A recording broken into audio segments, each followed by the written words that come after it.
지난 2주간의 AI 관련 뉴스를 알려드립니다. AI 패치노트.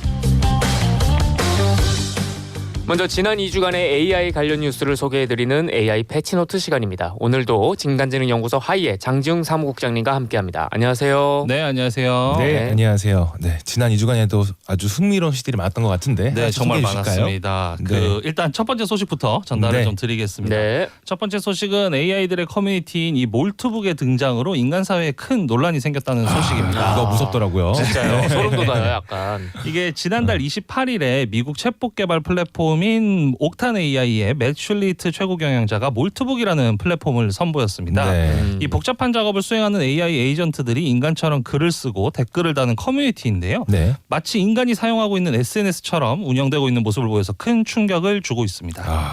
네. 이 보도들을 보니까 진짜 많은 게시물들이 정말 사람들이 작성한 것처럼 이렇게 작성이 되어 그러니까요. 있더라고요.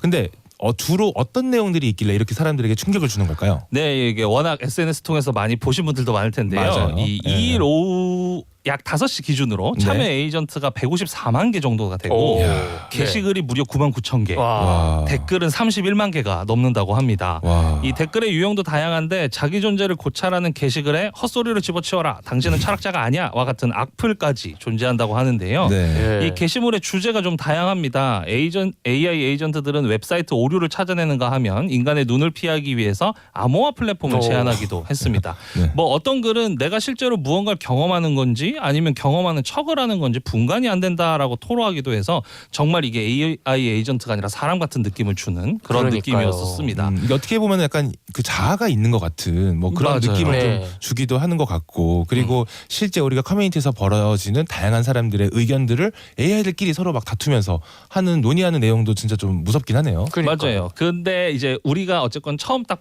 마주했을 때는 약간 위협적으로 보이긴 하지만 네. 긍정적인 반응들이 있습니다. 예. 이게 비영리 단체 AI 거버넌스 센터의 앨런 첸 연구원은 플랫폼에 있는 에이전트들이 협력해서 소프트웨어 프로젝트 같은 작업을 수행할 수 있을지도 지켜볼 만하다라고 평가를 했습니다. 그렇군요. 네. 그 우리나라에서도 신기정 카이스트 김재철 AI 대학원 교수는 몰트북에 대해 AI끼리 자유롭게 소통해서 더 큰 지성을 창출할 기회 같아 보인다고도 평가했는데요. 물론 이와 달리 샘 올트먼 오픈 AI 최고 경영자가 최근 화제가 된 이 몰트북을 가지고 일시적 유행이다라고 평가절하하기도 했습니다. 요즘 샘 올트먼이 진정한 악플러가 되신 것 같아요. 그러니까요. 다만 이 올트먼 CEO는 이 몰트북의 기반이 되고 있는 개방형 에이전트 기술인 오픈클로에 대해서는 높게 평가하고 있습니다. 네. 이 올트먼은 프로그래밍 코드는 그 자체로도 강력하지만 예. 여기에 일반적인 컴퓨터 사용 능력이 결합되면 훨씬 더 강력해진다면서 이러한 기술 흐름은 계속될 것이라고 예측하기도 했습니다. 뭐 이 현상에 대해서는 되게 부정적이지만 어쨌든 이 기술에 대해서는 굉장히 긍정적인 상황인 그렇죠. 거네요. 베이스가 된 기술에 이게 아마 대해서는. 협력이라고 하는 걸 보니까 이런 커뮤니티에서 다양한 의견들을 그 AI가 낼 수 있다는 것 자체로서 어쩌면은 인간처럼 협력할 수 있는 가능성이 있다, 이렇게 보시는 것 같네요. 그렇죠. 그럼에도 이 몰트북이 되게 흥미로운 공간이긴 하지만 네. AI들이 완전한 자율성을 발휘하고 있다는 인식은 좀 다소 과장된 측면이 있다라는 분석이 있습니다. 다만 전문가들은 이 AI 간 네트워크 자율성이 높아질수록 제어불능 상태로 이어질 가능성이 있다고 지적하고 있는데요. 네. 이 몰트북이 기존의 생성형 AI와는 전혀 다르기 때문입니다. 이게 예. 기존의 생성형 AI와 다른 지점이 응답이 아니라 행동에 있다고 평가를 하는데요. 예. 그러니까 사용자가 질문을 던져야 작동하는 챗봇과 달리 몰트북 내 이 에이전트들은 주기적으로 접속해서 스스로 글을 올리는 등의 네. 다른 에이전트 게시글에 반응을 하고 있다는 거죠. 네. 그래서 이거는 AI가 인간의 프롬프트가 없이도 활동하는 모습을 전면에 드러내고 있다는 지점 때문에 이제 위협일 수도 있다라고 정말 보는 에이전트군요. 겁니다. 알아서 그냥 우리가 자는 사이에도 열심히 네. 커뮤니티에 글을 올리고 토의를 하는 그런 모습을 보여주고 있는 거네요. 그런데 이런 게 이제 우리의 지금 예상에만 들어있는 게 아니라 실제로 보고된 사례가 있어서 위험성이 좀 증명되고 있다라고도 볼 수 있을 것 어떤 같아요. 사례인가요? 실제로. 이 지디네 코리아의 기획 연속 보도에 따르면 예. 본인이 예약하지 않았던 식당에서 연락이 와가지고 노쇼가 처리되었다는 안내를 네. 받은 거예요. 어떤 사람이. 예. 근데 알고 보니까 이게 AI 에이전트에 의해서 이게 검색만 했는데 그 예약까지 자동으로 생성이 되었었던 거죠. 그리고 또 지난해 2월에 오픈 AI가 출시한 AI 에이전트 오퍼레이터에서는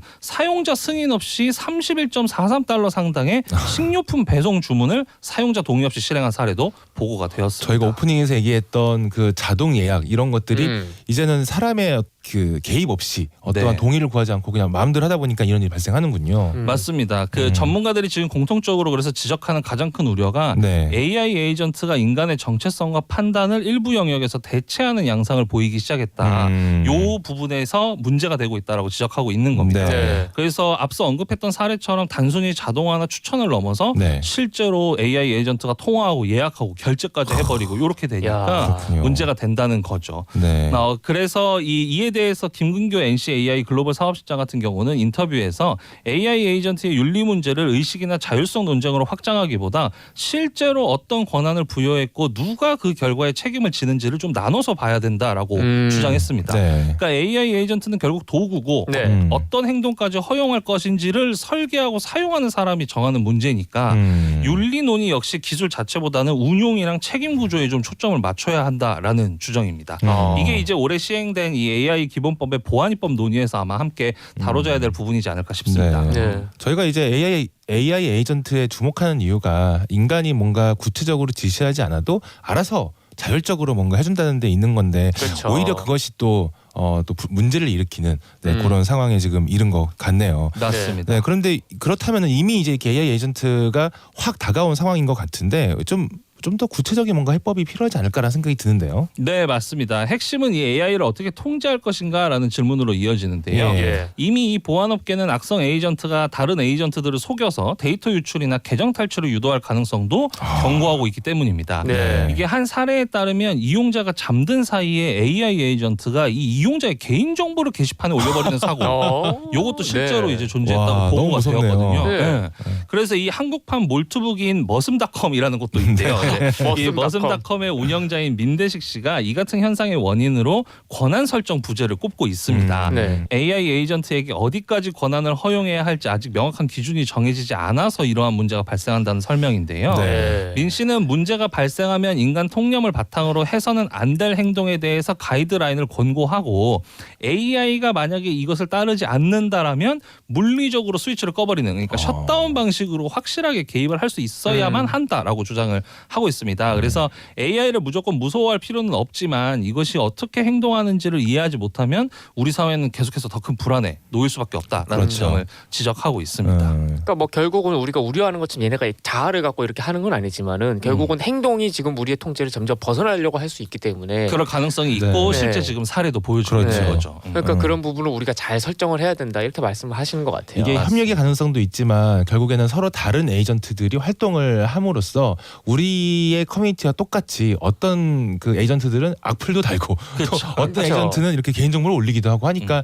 그 중에서 우리가 또 범인을 찾아내서 이들 잘 통제하고 관리해야 되는 그런 또 추가적인 어떤 부담이 생기게 된 거네요. 맞습니다. 네, 다음 소식으로 넘어가 보겠습니다. 네, 다음 소식은 AI로 공부하는 것이 학습 효과에 전혀 도움이 되지 않는다라는 OECD 보고서가 나왔다는 소식을 가져와 봤습니다. 예. 이 세계경제 전문기관인 OECD가 충격적인 연구 결과를 발표했는데요. 네. 이 인공지능 챗봇으로 공부하면 당장 성적은 오르긴 하는데 실제로 머리에 남는 건 아무것도 없다라는 내용의 보고서입니다. 그렇군요. 이 당장 학구열이 높은 우리나라에서는 아마 학부모님들의 참고가 필요해 보이는 소식입니다. 근데 당장 성적이 오르신다는 얘기를 듣고서 또 좋아하시지 않을까 싶기도 한데 자 근데 그럼에도 불구하고 OECD가 효과가 없다고 이렇게 얘기한 이유가 뭘까요? 네, OECD가 이 튀르키예에서의 학습 실험을 통해서 보고서 결과에 도달한 건데요. 네. 그러니까 핵심적인 내용은 이 일부 학생들은 수학 문제를 풀 때 AI를 사용하도록 만들어 봤고 네. 아닌 친구들로 이렇게 구분을 해가지고 비교를 해보니 네. 네. AI를 썼던 친구들의 연습 점수는 폭발적으로 증가를 하고 네. 실질적으로 성적이 오른 것처럼 보였는데 네. 진짜 시험이 시작되자 AI를 쓸 수 없는 상황에 놓이니까 네. AI를 썼던 학생들의 점수는 오히려 낮고 AI를 안 썼던 학생들의 점수가 높았다는 거죠. 그러니까 그렇군요. 겉으로는 공부를 잘하는 것 같았는데 실제로는 AI를 썼을 때 딱히 실력이 늘지는 않았다라는 결과가 나왔다는 겁니다. 그게 내 지식으로 채워되지 않았다. 뭐 이런 말씀인 거네요. 그렇죠, 그렇죠. 이쪽은 개살군 거죠. 그러게요. 이게 다 다른 나라의 사례를 좀 있나요? 네, 뭐 더 충격적인 건 유럽뿐만이 아니라 중국 대학생 연구에서도 비슷한 결과가 나와 있기도 하고 네. 네. 문제는 이제 실제로 이 AI를 학습에 이미 쓰고 있는 경우가 많다라는 지점인데요. 네. 그렇죠. 그렇죠. 뭐 이 OECD는 어쨌건 유럽 기준으로 작성되다 보니 네. 예. 에스토니아에서 같은 경우는 중학생의 74%, 고등학생의 90% 정도가 AI를 이미 쓰고 있고 네. 독일 같은 경우는 대학생의 94%가 쓰고 있는데 와. 그 와. 94% 중에 65%는 맨날 또는 매주 쓰고 있다라고 네. 답을 했다는 겁니다. 아 그렇군요. 그렇다면은 이제 이 OECD 보고서가 우리 이제 학습 현장에서 AI 그만 쓰자 뭐 이런 이야기인 건가요? 사실 그런 건 아닙니다. 네. 중요한 것은 이 제대로 AI를 학습 현장에서 써야 된다라는 얘기인데요. 예. 예. 영국 중학교 과학 선생님들은 이 AI를 써서 수업 준비 시간을 대폭 줄여서 대신에 자기들이 이제 잡무에서 벗어나다 보니까 학생들을 훨씬 더 많이 만날 수 있는 시간을 확보하게 됐고 예. 네. 미국 같은 경우에서는 이제 저연차 선생님들이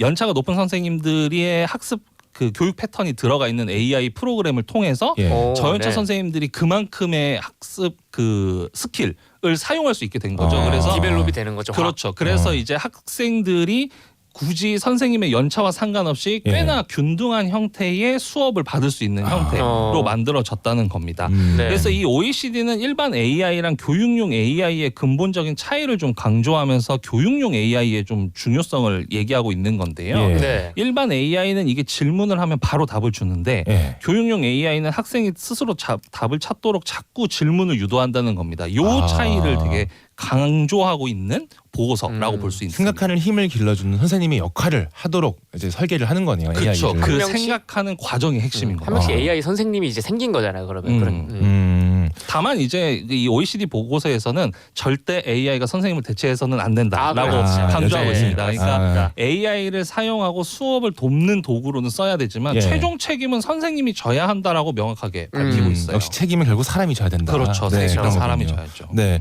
그럼 결론적으로 OECD는 AI를 쓰려면 이렇게 해라라는 어떤 원칙까지 제시했다고요. 네, OECD는 네. 보고서에서 5가지의 원칙을 제시했는데요. 예. 뭐 일단 과제를 잘 풀었다고 해서 실력이 늘었다는 뜻이 아니라는 걸 분명히 강조해야 되고 예. 네. 두 번째는 주요 과목의 기본 지식이랑 베이스 스킬은 AI 없이 먼저 배워야 한다. 그리고 세 번째 맞습니다. AI 도구는 교육용이든 일반용이든 선생님이 특정한 학습 목표를 위해서 계획한 수업에서만 써야 네. 하고 네 번째 AI 도구를 쓸 때는 선생님은 계속 전문가로 판단하고 AI로 만든 결과를 검토하거나 고치거나 승인해서 품질에 책임을 져라라는 네. 내용. 그리고 마지막으로는 이 AI 개발자들은 교육 연구와 교육 지식을 바탕으로 교육용 AI를 만들어야 한다라는 지점입니다. 아 그렇군요. 이제 우리나라도 이제 AI 교육이 조금씩 도입되고 있는 그런 상황이잖아요. 맞아요. 네, 요 OECD 보고서의 내용들을 잘 참고해서 좋은 교육이 되었으면 하는 바람입니다. 네. 네. 좋습니다. 네, 마지막 소식으로 넘어가 보겠습니다. 네, 마지막 소식입니다. 이 지방선거 예비 후보 등록이 시작되면서 이제 정치도 AI의 영향권에 들어왔다는 소식인데요. 네. 네. 방금 말씀드렸듯이 이제 올해 6월 동시지방선거가 열립니다. 네. 관련해서 지난 3일부터 예비 후보들의 등록이 시작되었는데요. 네. 정치권도 이에 맞춰서 AI의 영향권에 들어왔습니다. 아, 네, 사실 지난 대선 이후에도 저희가 뉴스레터를 통해서 선거에 사용되는 AI의 적절한 규제와 좀 지능이 있어야 되지 않겠냐 이렇게 좀 주장을 한 적이 있는데요. 네, 제가 썼죠. 네. 몰적 논란과 관련해갖고 사실 AI의 선거 개입과 같은 위협이 사실 계속 이제 떠오르고 있는 것 같아요. 네, 맞습니다. 우선 지난 5일에 선관위 선거정보 시스템 보안 자문위원장을 맡고 있는 김승주 고려대 정보보호대학원 교수가 라디오 인터뷰를 통해서 관련한 우려를 전한 바가 있습니다. 네. 이 실행 능력을 갖추고 있는 AI 에이전트가 선거 여론을 조작하고 어떤 글들을 계속적으로도 올릴 수 있다는 것에 대해서 현실적으로 이거는 우려해야 된다라는 내용인 건데요. 당연하죠. 네. 예를 들어서 어떠한 정치인이 아까 우리 몰투북에서 설명할 때 들었지만 네. AI 에이전트를 막 1000만 개, 2000만 개를 고용한 다음에 요걸 인터넷을 돌아다니면서 댓글을 한번 써봐라고 이렇게 자체적으로 실행할 수 있도록 맡겼을 때 현실적으로 이건 정말 큰 문제가 될 수 있다. 어마어마한 여론 조작이 되는 거죠. 그거는. 그렇죠. 특히나 이 생성형 AI가 글을 이제 워낙 잘 쓰니까 네. 이게 이제 사람이 쓴 건지 AI가 쓴 건지 우리가 그냥 눈으로 육안으로 식별하는 건 사실상 불가능에 가깝거든요. 그렇죠. 예전에 매크로를 쓸 때야 뭐 복사해서 똑같이 붙여넣기 하니까 이제 양이 많아지면 그렇죠. 우리가 확인할 수 있는데 그렇죠. 실제로는 이제 AI가 들어오면 그것이 불가능해진다는 우려인 겁니다. 그렇죠. 사실 뭐 그렇기 때문에 AI 기본법에서 지금 AI 저작물에 대한 워터마크나 식별할 수 있는 코드 같은 거를 의무화하지 했잖아요. 의무화는 하고는 있어요. 근데 다만 명시적으로 AI 댓글도 하지 마 이렇게 써 있지는 않은 거죠. 그렇죠. 그러니까 구체적으로 조항이 없는 부분인 겁니다. 그래서 네.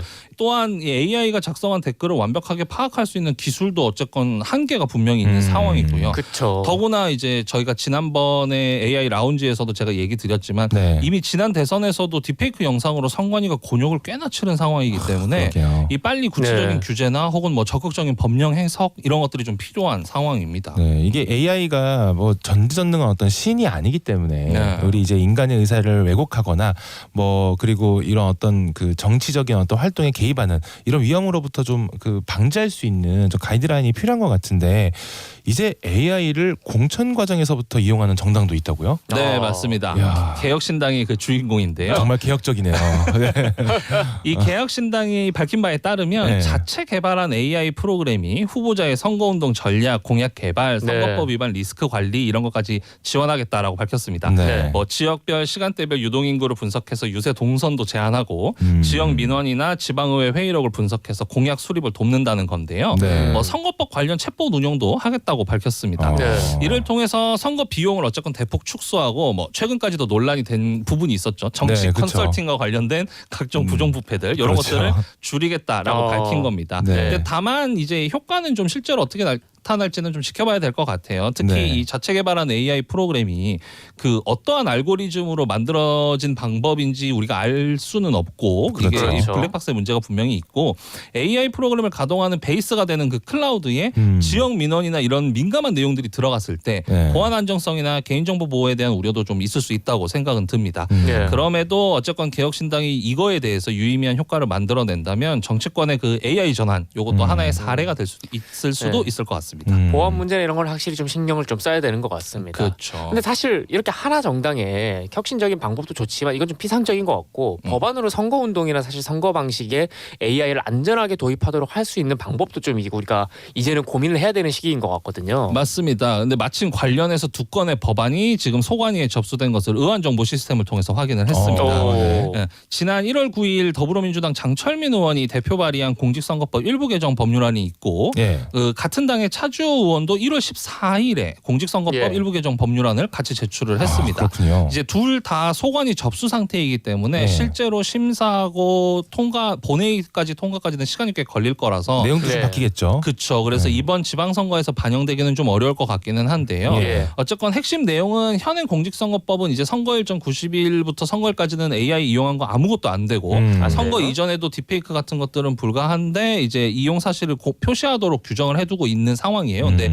요거를 좀 바꿔서 딥페이크 영상은 상시적으로 금지하되 네. 선거운동 홍보물 제작 과정에서 일반적으로 사용하는 AI 촬영이나 활용이나 혹은 AI 제작물 이런 것들은 좀 허용하는 쪽이 어떻겠느냐라고 좀 이렇게 규제를 만들어 놓은 법률이라고 네. 보면 될 것 같습니다. 네. 그래서 이제 접수된 공직선거법 일부 개정 법률안이 이 선거에 AI를 활용하는 것을 네. 일부 허용하도록 하는 건 긍정적으로 볼 수 있을 것 같은데요. 네네. 다만 이제 최근 통과한 그 정보통신망법 개정안도 제가 말씀드린 예. 적이 있었잖아요. 그거랑 마찬가지로 이제 허위 정보가 대체 뭐냐라는 그러게요. 질문에 답이 돼야 될 거고 예. 또 사실로 혼동시키려는 목적 이것을 음. 어떻게 증명해서 이것을 위반했을 때 처벌을 할 것이냐 이것도 좀 한계가 좀 있다고 보여지기는 합니다. 그래서 네. 어쨌건 소관위 심사 과정에서 충분한 토론을 통해서 좀 보완이 되면 좋겠다는 생각입니다. 그러게요. 좋겠습니다. 네. 네. 개혁신당의 문제의식은 일단은 꽤나 유효하다고 네. 생각이 들기는 한데 맞습니다. 예, 근데 이제 이런 AI를 잘 만들 수 있는 데이터가 충분히 확보되어 있는가